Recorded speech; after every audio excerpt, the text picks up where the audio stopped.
Hello and welcome back guys in yet another class. So today we are starting class number 20 of CMA Final Law Series. So ये much awaited class है। इस class के अंदर हम solve करने वाले हैं मल्टीपल चॉइस क्वेश्चंस MCQs और केस स्टडीज जो कि आपके CMA फाइनल मॉड्यूल में गिवन है। ठीक है, तो इस क्लास को पूरा एंड तक देखना क्योंकि ये MCQs हो सकता है कि आपके एग्ज़ाम में बिल्कुल मिल जाए और साथ ही इससे आपको क्या होगा कि चीज़ें रिकॉल करने में बहुत ज़्यादा हेल्प मिलेगी। इन MCQs के थ्रू मैं आपको प्रोविजंस भी याद करवाने की कोशिश करता रहूँगा। तो इस क्लास को पूरा देखना है और हमें बिल्कुल अच्छे से MCQs को समझ लेना है। तो बिना टाइम को वेस्ट करते हुए हम स्टार्ट करते हैं MCQ सीरीज़ को।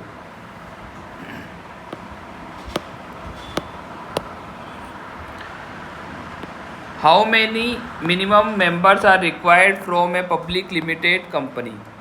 आपको पता है एक पब्लिक लिमिटेड कंपनी को फॉर्म करने के लिए मिनिमम कितने नंबर ऑफ मेंबर्स की रिक्वायरमेंट रहती है। देखो, प्राइवेट कंपनी के अंदर रहती है 2 मिनिमम, पब्लिक में रहती है 7 और OPC में रहती है 1, जो कि आपको बिल्कुल अच्छे से पता है। तो इसका आंसर क्या हो जाएगा 7। In order to be a government company 51% shares held by. आपको पता है गवर्नमेंट कंपनी बनने के लिए चाहे किसी भी कंपनी में स्टेट गवर्नमेंट या सेंट्रल गवर्नमेंट या कोई नगर निगम या लोकल अथॉरिटी, ये किसी का भी मिला जुला के 51% अगर शेयर हो जाता है तो वो कंपनी क्या हो जाती है, गवर्नमेंट कंपनी हो जाती है। तो इसमें क्या है, central government, state government, both central state या फिर any of the above. In case of limited companies, what is limited. देखो, कंपनी जो होती है वो 2 टाइप की होती है, लिमिटेड बाय गारंटी और लिमिटेड बाय मेंबर्स, है ना। अब इन्होंने बोला कि in case of limited companies what is limited. देखो, limited by shares, liability of members, capital of the company और powers of the share holders. तो लिमिटेड में मतलब क्या होता है, लायबिलिटी ऑफ द मेंबर्स। जो मेंबर्स की लायबिलिटी होती है वो क्या होती है, लिमिटेड होती है कंपनी में। ठीक है। Restriction in transfer of shares can be there in. Restriction of transfer of shares, जैसे कि मैंने आपको बताया था पब्लिक और प्राइवेट कंपनी के अंदर जो डिफरेंस होता है, पब्लिक कंपनी के अंदर जो होते हैं शेयर्स फ्रीली ट्रांसफरेबल होते हैं, लेकिन प्राइवेट कंपनी के अंदर क्या होते हैं, फ्रीली ट्रांसफरेबल नहीं होते। तो इस कौन सी कंपनी के अंदर नहीं होते, प्राइवेट कंपनी के अंदर नहीं होते। Foreign company is a company registered out of India. उसमें क्या क्या है आपके पास में, having a place of business in India, conducts any business of India, need not have any business of India. तो इसका आंसर क्या हो जाएगा, या तो उसके पास में हैविंग प्लेस ऑफ इंडिया होना चाहिए या फिर क्या बिजनेस इंडिया में करना चाहिए। देखो मैं समझाता हूँ। सेक्शन नंबर 2 सबसेक्शन 42 क्या बोलता है, फॉरेन कंपनी का मीन क्या होता है। सेक्शन 2 सबसेक्शन 42 क्या बोलता है कि कोई भी कंपनी या तो इंडिया में बिजनेस कर रही हो, या तो उसका इंडिया में कोई प्लेस ऑफ बिजनेस हो, या फिर किसी भी तरीके से इंडिया में रिमोटली कंट्रोल कर रही हो, तो वो कंपनी कौन सी हो जाती है इंडिया के अंदर, फॉरेन कंपनी हो जाती है। Company which do not have any significant accounting transaction, ऐसी कौन सी कंपनी होती है, जो कि मैंने आपको समझाया था कि जहाँ पर कोई भी सिग्निफिकेंट अकाउंटिंग ट्रांजेक्शन नहीं होता है वो कंपनी क्या हो जाती है, स्लीपिंग कंपनी हो जाती है। अब उसको आप स्लीपिंग कंपनी बोल लो या डोरमेट कंपनी बोल लो, मोस्ट ऑफ जो हमने जो प्रोविजन पढ़ा था उसके हिसाब से तो क्या होनी चाहिए, डोरमेट कंपनी होनी चाहिए। डोरमेट कंपनी का मीन्स क्या होता है, जिसमें कोई भी सिग्निफिकेंट अकाउंटिंग ट्रांजेक्शन्स नहीं होते हैं। लाइफ इंश्योरेंस कॉरपोरेशन LIC क्या है, LIC क्या है, एक कोई स्टेचुटरी कॉरपोरेशन है बट नॉट PFI, या फिर स्टेट कॉरपोरेशन भी और PFI भी है। मतलब क्या है, पब्लिक फाइनेंशियल इंस्टीट्यूशन। अब देखोगे आप LIC का जो काम है वो क्या काम है, सिर्फ इंश्योरेंस बेचना नहीं है, इसके साथ में वो क्या करती है, जो नॉर्मल जो पब्लिक होती है, जनता होती है, उनकी जमाएं भी स्वीकृत करती है, मतलब डिपॉजिट भी एक्सेप्ट करती है। तो वो क्या हो जाएगी, एक स्टेट कॉरपोरेशन और PFI दोनों हो जाएगी। पर्सन हु साइन MOA, जो MOA साइन करता है उसको हम क्या बोलते हैं, सब्सक्राइबर टू MOA। क्या बोलते हैं, सब्सक्राइबर टू MOA। इससे मैं आपको एक क्लोज और याद दिलाता हूँ। जैसे मान लो किसी भी कंपनी के अंदर फर्स्ट डायरेक्टर का क्लोज नहीं है, फर्स्ट डायरेक्टर का क्लोज नहीं है, तो क्या होगा कि जो पहले सब्सक्राइबर होंगे ना कंपनी के, वही क्या हो जाएंगे, फर्स्ट डायरेक्टर हो जाएंगे। ठीक है। Certificate of incorporation is issued by, certificate of incorporation कौन इशू करता है, रीजनल डायरेक्टर करता है, बिल्कुल नहीं। सेंट्रल गवर्नमेंट करती है, बिल्कुल नहीं। तो कौन करता है, registrar of companies. Declaration by professional eight the time of incorporation of A company means declaration bye, कौन डिक्लेरेशन दे सकता है, एनी ऑफ द अबो, चाहे वो प्रैक्टिसिंग सीए में कोई भी हो। Change of registered office with in the city, town और विलेज रिक्वायर्स, क्या रिक्वायर रहता है, जैसे मैंने आपको बिल्कुल अच्छे से समझाया था कि रजिस्टर्ड ऑफिस जो होता है ना, अगर with in the local limit, with in the local limit हम चेंज करते हैं तो वो खाली किससे हो जाता है, बीआर से काम हो जाता है उसका। ठीक है।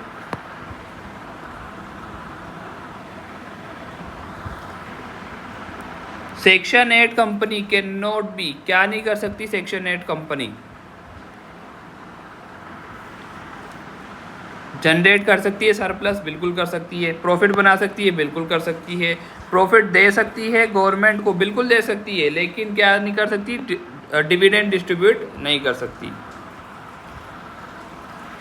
ABC limited is registered in India with 100% shares being held by KYZ limited, एक company registered in UK having no business in India, ABC limited क्या हो जाएगी,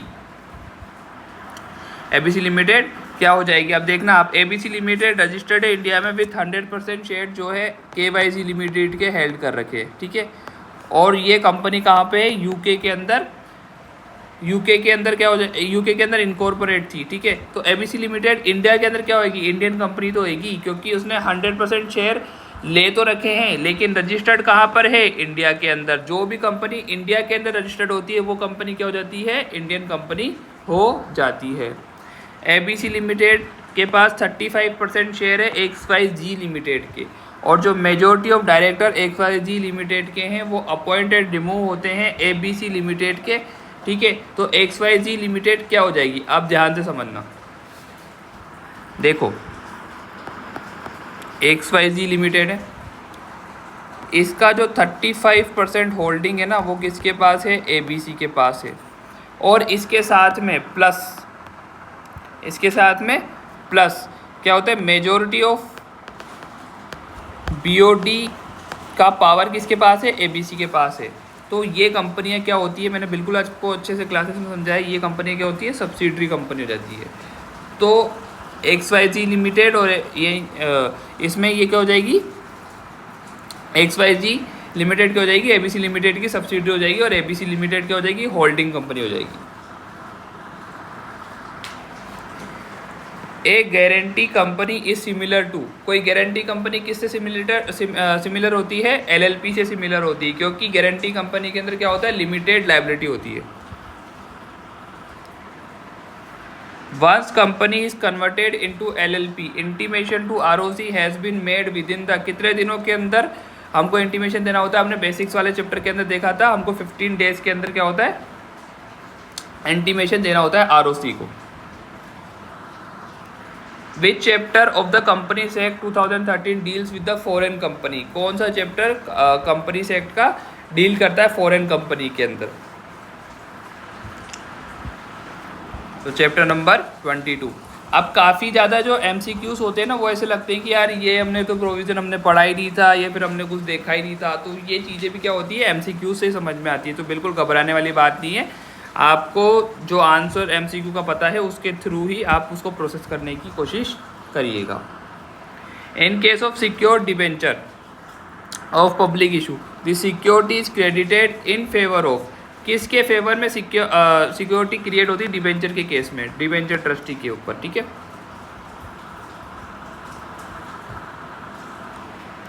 fully convertible debenture is a, क्या होते हैं जो फुल्ली कन्वर्टेबल डिबेंचर होते हैं वो एक डेब्ट इंस्ट्रूमेंट होते हैं, ध्यान रखना।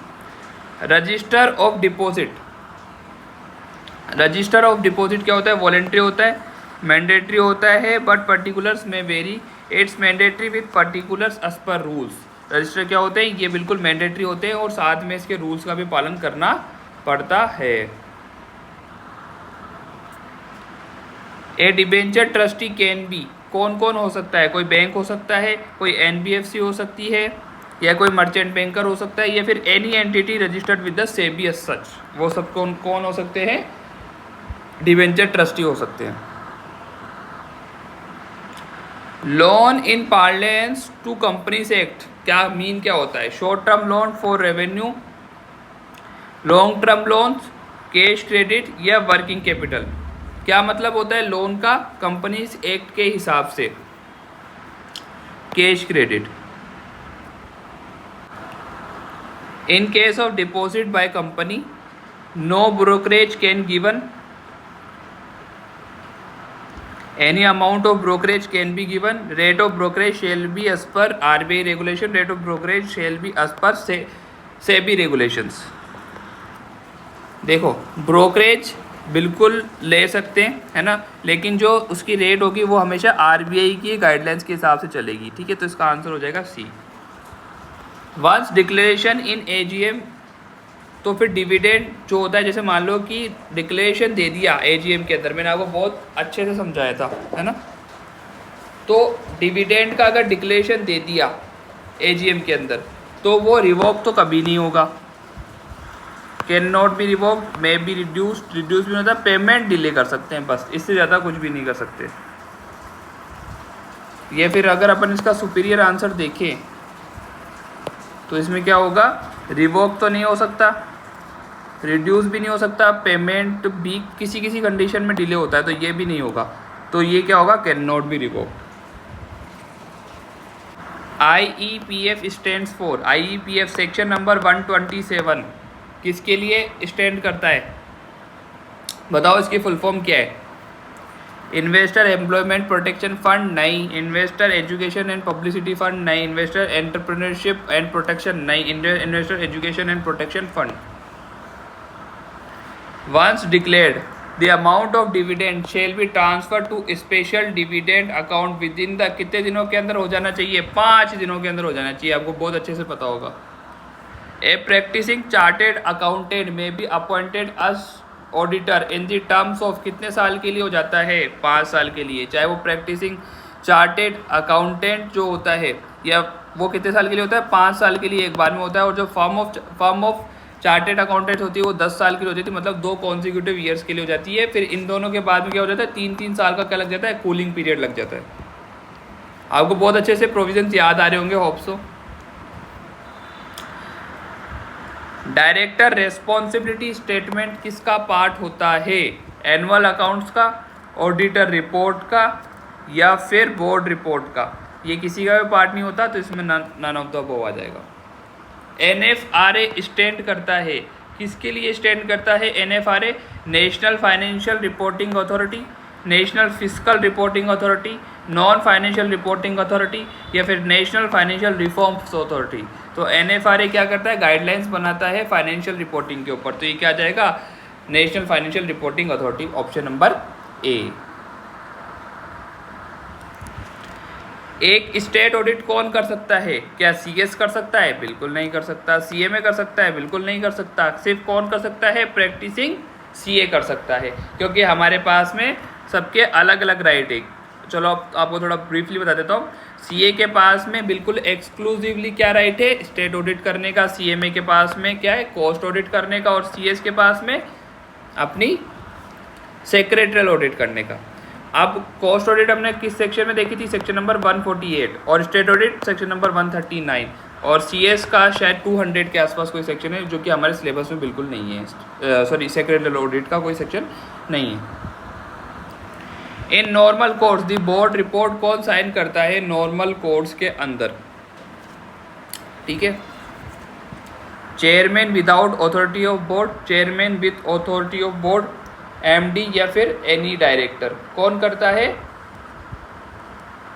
नॉर्मल कोर्स में ऑडिट रिपोर्ट को साइन, बोर्ड रिपोर्ट को sign, chairman with authority of board.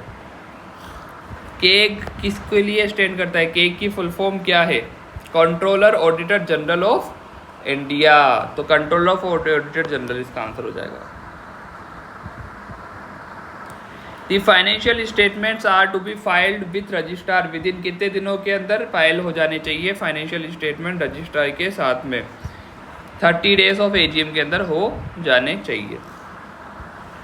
In case of private company internal auditor has to be appointed, जिसका टर्नओवर कितना होना चाहिए? 200 करोड़ और मोर। आपको याद होगा मैंने आपको एक टेबल के थ्रू बताया था, ये आपका सेक्शन नंबर 138 होता है इंटरनल ऑडिट का, जो मैंने आपको एक टेबल के थ्रू बताया था। ऑडिटर की जो रिपोर्ट होती है वो किसको एड्रेस करती है?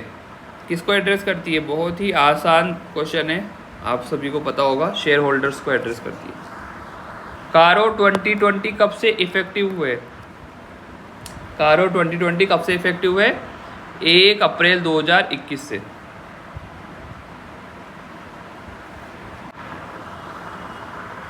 फर्स्ट ऑडिटर कौन अपॉइंट करता है?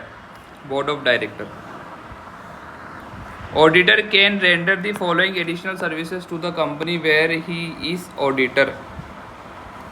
क्या क्या सर्विसेज रेंडर कर सकता है? इंटरनल ऑडिट रेंडर कर सकता है? बिल्कुल नहीं। Auditing and book keeping? बिल्कुल नहीं। Investment advisory? बिल्कुल नहीं। कौन सा सेक्शन था ये? Section number 144, prohibited services.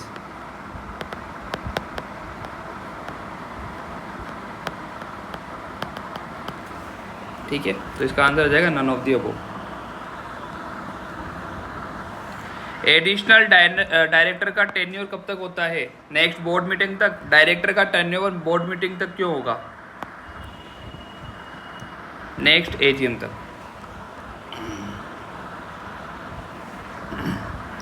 Alternate director may be appointed when the additional director is out of India for at least कितने टाइम के लिए? 3 महीनों के लिए। अगर कोई डायरेक्टर बाहर रहता है 3 महीनों के लिए भारत से, तो फिर उसमें एडिशनल डायरेक्टर का रोल आ जाता है। A woman director has to be there in a company. Woman director कौन सा सेक्शन था? सेक्शन नंबर 149 सबसेक्शन 3, या फिर सबसेक्शन 3 या 4 था? सबसेक्शन 3 ही था। ठीक है,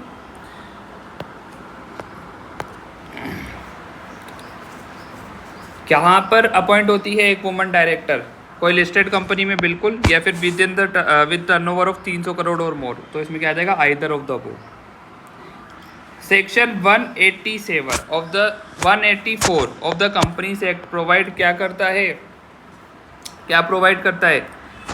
ऑर्डिनरी, बोर्ड, स्पेशल? कुछ भी नहीं करता था ना आएगा इसमें आंसर। A whole time director is appointed for the terms. एक होल टाइम डायरेक्टर कितने टाइम के लिए अपॉइंट होता है? 5 ईयर्स के लिए अपॉइंट होता है। अब इसमें एक मिसप्रिंट है, पता नहीं कौन सा ऑप्शन 5 ईयर्स होगा, पर ठीक है, हाँ 5 ईयर्स ध्यान रखना। If a person other than retiring director propose करता है एक चेक को डिपॉजिट विद द प्रपोजल, ये प्रोविज़न नहीं था अपने बुक में, लेकिन आप इसका आंसर याद रखना 1 लाख होगा।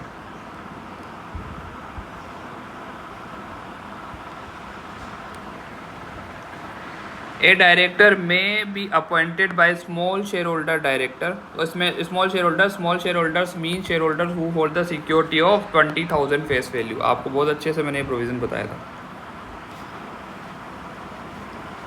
एक कंपनी में रिमूव डायरेक्टर विथ, डायरेक्टर को कंपनी किस रिजोल्यूशन के साथ में रिमूव कर सकती है? ठीक है, बोर्ड रिजोल्यूशन या ओआर या एसआर या अप्रूवल ऑफ आरओसी। ओआर के साथ में कोई भी डायरेक्टर रिमूव हो अपॉइंट हो जाता है। Managing director appointment is ratified in AGM through ordinary resolution. Ratified का मीन मैंने आपको बताया था। रेटिफाइड का मीन ये होता है पहले किसी को अपॉइंट या फिर निकाल देना, लेकिन उसको बाद में शेयर होल्डर्स के द्वारा पुष्टिकरण करा देना। हिंदी में तो उसको पुष्टिकरण बोलते हैं, वैसे बाकी रेटिफाइड करवा देना उसको रेटिफिकेशन बोलते हैं। सेक्शन नंबर 203 किससे रिलेटेड है? अपॉइंटमेंट ऑफ की manager person. The eligibility conditions of appointment of MD is mentioned in schedule। कौन से schedule के अंदर mentioned है? schedule नंबर 5। और कंपनी लॉ में कितने schedule है? Total 7। Maximum remuneration to all manager personnel मैंने आपको बहुत अच्छे से बताया था कि मैक्सिमम 11% ही दे सकते हैं मिला जुला के सबका रेमुनरेशन।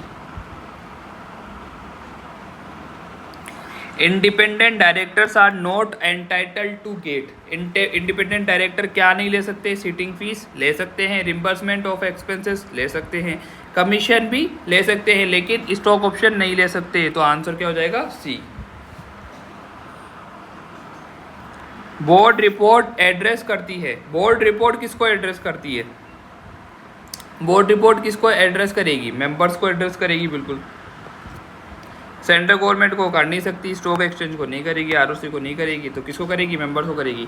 काफ़ी बार एग्जाम में क्या होता है कि एमसीक्यू में हम एलिमिनेशन मेथड को यूज़ करते हैं। एलिमिनेशन मेथड का मतलब क्या होता है? जैसे मान लो कि आपको कोई भी ऑप्शन समझ में नहीं आ रहा, इसी एमसीक्यू की मैं बात कर लेता हूँ। जैसे मान लो कि इसमें आपको कोई ऑप्शन समझ में नहीं आ रहा है कि इसका आंसर क्या होगा, तो अब आप क्या करोगे? एलिमिनेट करोगे। जैसे कि बोर्ड रिपोर्ट है, अब वो सेंट्रल गवर्नमेंट को एड्रेस नहीं, इसको नहीं करेगी। स्टॉक एक्सचेंज को क्यों करेगी? नहीं करेगी। आरओसी को क्यों करेगी? तो क्या बचा? मेंबर्स। तो ऐसे एलिमिनेशन मेथड भी आपके एग्जाम में बहुत बार काम आ जाता है, ठीक है।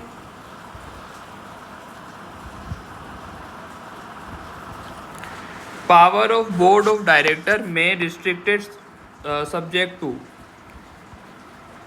किसको रिस्ट्रिक्ट कर सकते हैं? लेकिन जो उसको ओवरराइड करेगा, जैसे मैं बताता हूँ, जो बोर्ड की जो पावर है वो रिस्ट्रिक्ट करते हैं, लेकिन subject to companies act, AOA, resolution of general meeting, any all of the above. अब इसका मीन क्या है मैं आपको समझाता हूँ। जो बोर्ड ऑफ डायरेक्टर की जो पावर्स होती है वो एक लेवल तक ही क्या होती है? लिमिटेड रहती है। अगर वहाँ पर कंपनीज एक्ट का कोई नियम आ गया, या फिर एओए में कोई बात लिखी हुई है, या फिर कोई रेजोल्यूशन पास हो गई जनरल मीटिंग में, तो वहाँ पर जाके क्या हो जाएगी? वो रिस्ट्रिक्ट हो जाएगी। Related party transaction provided under schedule, schedule नहीं बेटा, यहाँ पे हो जाएगा सेक्शन। कौन से सेक्शन के अंदर प्रोवाइडेड है रिलेटेड पार्टी ट्रांजेक्शन? आपको बहुत अच्छे से पता है, इसमें आएगा आपका section number 188। Majority of audit committee member shall, कौन कौन हो सकते हैं? मेजॉरिटी कौन कौन होने चाहिए ऑडिट कमेटी के जो मेंबर होते हैं? मैंने आपको बहुत अच्छे से समझाया जब हम ऑडिट कमेटी वाला चैप्टर पढ़ रहे थे। Independent,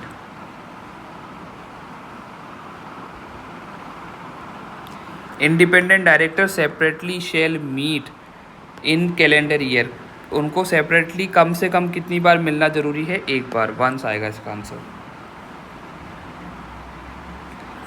for board meeting quorum as per the act, कितनी होनी चाहिए? है ना, मैंने आपको कोरम वाला जो बताया था कि कोरम कितनी होनी चाहिए मिनिमम, शायद सेक्शन नंबर 174 है कोरम का, वो आप क्रॉस चेक कर लेना। लेकिन इसका आंसर अब हम देखें कि क्या होना चाहिए, ठीक है। 1/3 of the total number of director, बिल्कुल इतना ही होता है। 2/3 ये नहीं होता, 1/3 of total number of director और 2 विच एवर इज हायर, ये होगा आपका answer C. If of the director require that resolution under circulation be placed in the board meeting for decision, it has been compiled with director require the resolution under circulation, तो कितना होना चाहिए इसमें है? इसमें आंसर आपका आएगा 1/3। Resolution 3 type के होते हैं, मैंने आपको बताया था। देखो, एक तो OR, SR और तीसरा क्या होता है? Resolution by circulation. तो ये उसी की बात हो रही है। Minutes of the board meeting are to be signed by, जो मिनट्स होंगे बोर्ड मीटिंग के, कौन साइन करेगा? Chairman of the company, chairman of the present meeting और next meeting, chairman of the company whether he is present in the meeting और not. तो ये वाला तो आंसर नहीं होगा, ये भी नहीं होगा, तो बचा के ये, क्योंकि देखो चेयरमैन ऑफ द कंपनी हो सकता है, लेकिन वो प्रेजेंट होना चाहिए मीटिंग के अंदर, प्रेजेंट मीटिंग और नेक्स्ट मीटिंग के अंदर। अब इसमें तो ये बिल्कुल ही नहीं हो सकता, चाहे प्रेजेंट नहीं हो तो कैसे करेगा वो sign? Minutes of the board are preserve for, इसके लिए कोई स्पेसिफिक नियम नहीं लाया गया, तो इसमें क्या आंसर आएगा? Permanently. Minutes are suspended to be kept at, minutes suppose to be kept at, minutes कहाँ पर अपन को रखने चाहिए ना, मिनट्स कहाँ पर सिक्योर रखे जाएंगे या फिर प्रिजर्व रखे जाएंगे, ठीक है। तो head office, any of the वो कंपनी लोग के अंदर हमेशा जो ऑफिस है ना उसको डिनोट किया गया है रजिस्टर्ड ऑफिस से, तो रजिस्टर्ड ऑफिस ही आएगा। अगर आपका ऑफिस इज इक्वल टू हमेशा रजिस्टर्ड ऑफिस ही होगा as per companies act. SFIO किसके लिए स्टैंड करता है? सीरियस फ्रॉड इन्वेस्टिगेशन ऑफिस नहीं, सीरियस फ्रॉड इन्वेस्टिगेशन ऑर्गेनाइजेशन नहीं, सीरियस फ्रॉड इन्वेस्टिगेटिंग ऑफिस, बिल्कुल ये होगा, ठीक है। ये कोई इंस्टीट्यूशन नहीं है, ये कोई ऑर्गेनाइजेशन नहीं है।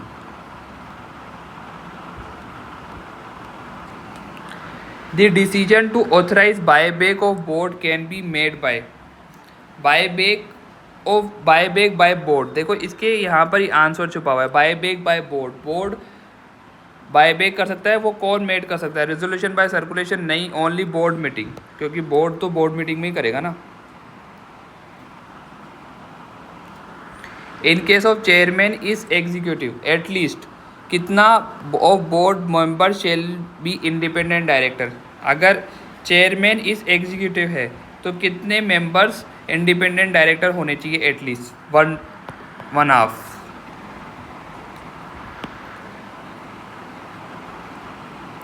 Majority of members of the audit committee shall be, majority of members of the audit committee shall be कौन होने चाहिए? Independent director.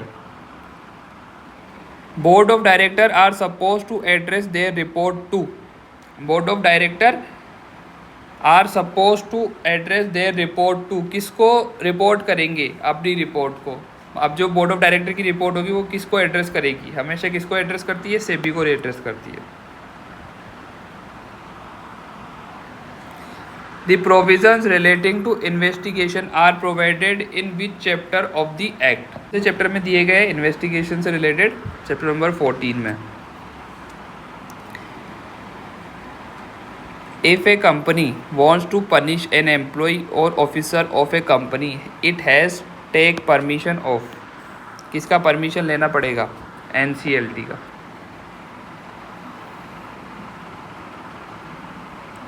The investigating officer has the power of inspection, taking evidence, etc. as per investigating officer को powers लेनी पड़ती है inspection की, किसके यानी किसके ऑथराइजेशन पे होनी चाहिए, ठीक है। जो इन्वेस्टिगेटिंग ऑफिसर होगा वो क्रिमिनल प्रोसीजर कोड के लिए तो नहीं आया, कंपनीज एक्ट के लिए तो नहीं आया, वो किसके लिए आया है? सिविल प्रोसीजर कोड के लिए आया। तो इसका आंसर क्या हो जाएगा? A. In case of merger the transferor company is, जो ट्रांसफरर कंपनी हो जाती है वो क्या हो जाती है? डिसॉल्व हो जाती है। मर्जर का केस मैं आपको बहुत अच्छे से समझाया हूँ, मर्जर, अमालगमेशन और अरेंजमेंट क्या होता है। The auditor has to confirm in the scheme that it is confirmatory with the accounting standard, it is compliance with the companies act, both A and B of none of the above. देखो जो auditor होगा वो अपनी auditor report या फिर scheme जो बनाएगा वो अकाउंटिंग स्टैंडर्ड के हिसाब से बनाएगा। तो इसका जो आंसर हो जाएगा वो हो जाएगा ए।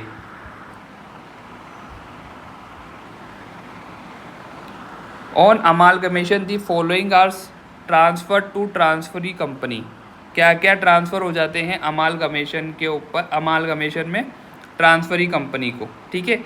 राइट्स, लायबिलिटीज़, बोथ अबोव या फिर नन ऑफ द अबोव, ठीक है। तो क्या हो जाते हैं? राइट्स और लायबिलिटीज़ दोनों ट्रांसफ़र हो जाते हैं। When A transferor company is a listed company and transferee company is an unlisted company, the transferee company क्या हो जाती है? बिकम्स ए लिस्टेड कंपनी, बिल्कुल नहीं। Continues to an unlisted company and can never be listed company, बिल्कुल नहीं। ऐसे जरूरी थोड़ी कि वो कभी भी लिस्टेड कंपनी ही नहीं बनेगी। Continues to be unlisted company unless it is listed by complying with the listing requirement. तो इसका आंसर क्या हो जाएगा? C. Powers of majority is subject to companies act, common law, memorandum of association या फिर ऑल ऑफ द अबोव। क्या हो जाएगा? All of the above. Any act done by director beyond authority is considered as, ये मैंने आपको बहुत अच्छे से समझाया था कि डायरेक्टर कोई भी एक्ट करते हैं बियॉन्ड द अथॉरिटी, वो क्या हो जाता है आपके कंपनी से एक्ट के हिसाब से डॉक्ट्राइन ऑफ अल्ट्रा वायरस या फिर अल्ट्रा वायरस हम बोल सकते हैं। ए केस ऑफ ऑपरेशन एप्लीकेशन में be made on fraud on minority, ultra vires act, breach of duty या फिर एनी ऑफ द अबोव। ये उसमें हो जाएगा एनी ऑफ द अबोव। जब हम चैप्टर पढ़ रहे थे prevention of operation of mismanagement, जो कि लास्ट चैप्टर था, तो उसमें हमने देखा था कि ये तीनों तरीके से हो सकती है एप्लीकेशन, चाहे वो फ्रॉड ऑफ माइनॉरिटी की हो, अल्ट्रा वायरस एक्ट की हो या फिर ब्रीच ऑफ ड्यूटी की हो। Application has to be made for relief of operation 2। किसको एप्लीकेशन देनी पड़ेगी? ROC को देनी पड़ेगी। Powers of tribunal listed in the section, जो पावर्स ऑफ ट्राइब्यूनल है वो कौन से सेक्शन में लिस्टेड है? Section number 242। मैंने आपको बहुत अच्छे से समझाया है लास्ट क्लास में ये पावर्स ऑफ द ट्राइब्यूनल। अगर आपने क्लासेस नहीं देखी तो अभी भी टाइम है, आप जाके फटाफट से उसको 2x की स्पीड या फिर स्पीड बढ़ा के देख सकते हो। State auditor can also function us, internal auditor बिल्कुल नहीं, फाइनेंशियल एडवाइज़र बिल्कुल नहीं, अकाउंटिंग सॉल्यूशन एडवाइज़र बिल्कुल नहीं, टैक्स ऑडिटर की तरह फंक्शन कर सकता है सिर्फ। A CFO of the company has to be a, कौन हो सकता है? चार्टेड अकाउंटेंट, कॉस्ट अकाउंटेंट या MBA, कोई भी हो सकता है इसमें। तो इसका आंसर क्या हो जाएगा? Any of the above, none of the above की जगह यहाँ पर होना चाहिए एनी ऑफ द अबोव। ये करेक्शन होना चाहिए यहाँ पे।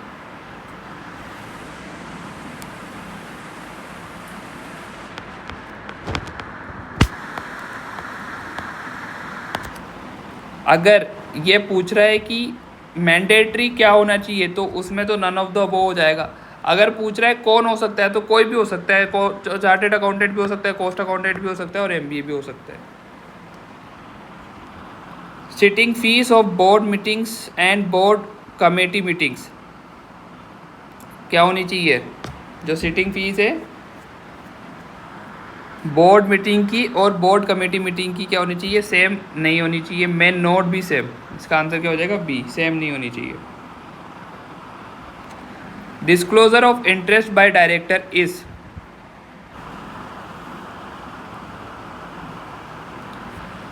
One time feature of the at the time of appointment and annual feature, event based being interested due to some event. तो इसमें क्या जाएगा? All of the above. Board meeting का कोरम कितना होना चाहिए? Quorum of a board meeting is total strength of board, कितनी होनी चाहिए? 1/3 और विच एवर इज हायर, 2 और विच एवर इज हायर, जो भी हायर होगा। इन case of merger of A limited with B limited, A limited क्या हो जाएगी? अगर मर्जर हो रहा है A लिमिटेड और B लिमिटेड का, तो A लिमिटेड क्या हो जाएगी? डिसॉल्व हो जाएगी। Dividend distribution policy of A company is decided by, dividend distribution policy कौन डिसाइड करता है? स्टेक होल्डर नहीं करते हैं, स्टॉक एक्सचेंज नहीं करता है, सेबी नहीं करता, कौन करते हैं? बोर्ड ऑफ डायरेक्टर करते हैं। Rate of interest in deposit is guided by, कौन गाइड करता है रेट ऑफ डिपॉजिट को? RBI करता है। No eligible company shall accept और renew deposit from members it's up to, कहाँ तक नहीं कर सकते? 10% तक नहीं कर सकते। Interim dividend is decided by, interim dividend कौन डिसाइड करता है? आपके बोर्ड ऑफ डायरेक्टर करते हैं। Books of accounts can be inspected bye, कौन इंस्पेक्ट कर सकता है books of accounts? Books of accounts कौन इंस्पेक्ट कर सकता है? Any director. इसका आंसर आएगा एनी डायरेक्टर, क्योंकि देखो बुक्स ऑफ अकाउंट्स देख सकते हैं, कोई भी पब्लिक देख सकती है पेमेंट फीस का पेमेंट करके, लेकिन यहाँ पर वर्ड लिखा हुआ है इंस्पेक्ट, तो इंस्पेक्ट तो नहीं कर सकती। इंस्पेक्ट कौन सा कर सकते हैं? सिर्फ डायरेक्टर ही कर सकते हैं। Accounting standard are prescribed by the institute of chartered accountants of India. The board report is signed by, कौन साइन कर सकता है बोर्ड रिपोर्ट को? MD, any director, CS। Board report जो होगी, बोर्ड रिपोर्ट कौन साइन कर सकता है? चेयरमैन ऑफ द बोर्ड, ठीक है, चेयरमैन ऑफ द बोर्ड कर सकता है, CS कर सकता है, या फिर कोई एमडी भी कर सकता है। तो ये थोड़ा कॉन्फिडेंटली एमसीक्यू है ना, तो इसमें आंसर सही से लिखा हुआ नहीं है ना, ये पूरा प्रॉपर है। Zenith limited is a company registered in USA and doing business in USA as per Indian law. वो कंपनी क्या हो जाएगी इंडिया के अंदर, इसने बोला है। फॉरेन कंपनी और नॉट ए फॉरेन कंपनी। आप देखो ये क्वेश्चन के अंदर देखो, इसने क्लियरली नहीं बताया कि जो जेनिथ लिमिटेड है वो कंपनी रजिस्टर्ड यूएसए के अंदर है और बिजनेस भी यूएसए के अंदर कर रही है। तो इंडिया में तो उसका क्या ताल्लुकात ही नहीं है। अगर इंडिया में बिजनेस करेगी तो वो फॉरेन कंपनी हो जाएगी और नॉन फॉरेन कंपनी, तो फिर इसका आंसर हो जाएगा, और it will be a foreign company once it start the business in India. तो इसका आंसर हो जाएगा बी और C is corrected.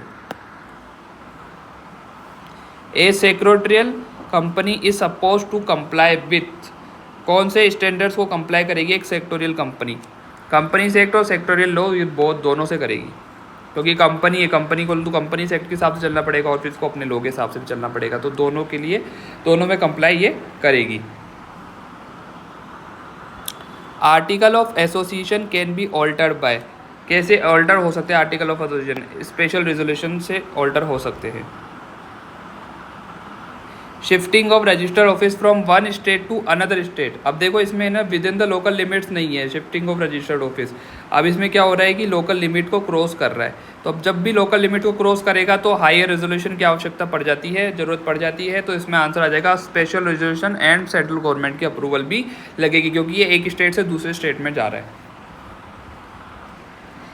The following members of company shall have the right to apply under section 241 for operation, namely in case of company having a share capital not less than 100 member of the company or not less than 1/10 of the total number of its member whichever is less, or any member of members holding not less than 1/10 of issued share capital of the company.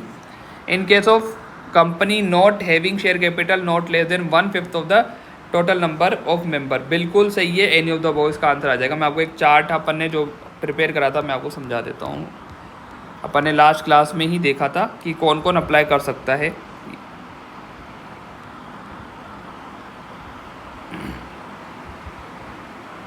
ये देखो, right to apply under section 241, तो वही बातें लिखी हुई है जो कि मैंने अभी आपको बताई। कंपनी विद शेयर कैपिटल में 100 मेंबर्स और 1/10 मेंबर, और जो मेंबर होल्ड कर रहे हैं टोटल 1/10 वो, और अगर कंपनी विदाउट शेयर कैपिटल तो 1/5 हो जाएगा। ठीक है, तो वही इसी के ऊपर एमसीक्यूज आया भाई।